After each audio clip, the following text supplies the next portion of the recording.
എന്റെ കുട്ടി, എന്തിനാണ് നിന്റെ ഹൃദയത്തിൽ ഇത്രയേറെ ഭാരങ്ങൾ പേറുന്നത്? ഈ ജീവിതയാത്രയിൽ നീ ഒറ്റയ്ക്കാണെന്ന് എന്തിനാണ് കരുതുന്നത്?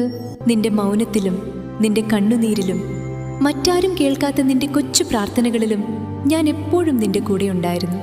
നീ പുറത്താണ് ശക്തി തേടുന്നത്, എന്നാൽ സത്യം മറ്റൊന്നാണെന്ന്. കരുത്ത് ജനിക്കുന്നത് നിനക്കുള്ളിലാണ്. അതിലേക്കുള്ള വാതിൽ തുറക്കുന്ന താക്കോലാണ് പ്രാർത്ഥന.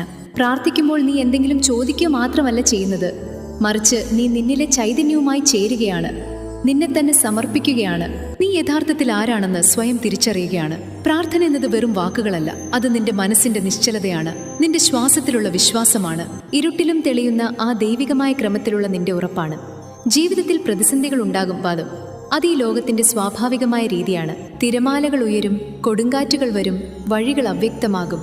പക്ഷേ പ്രാർത്ഥനയെ മുറുകെ പിടിക്കുന്നവന് പൊള്ളലേറ്റ് കയ്യിൽ നടക്കും. അചഞ്ചലമായ ഹൃദയത്തോടെ ഏതൊരു പ്രതിസന്ധിയും നേരിടാം.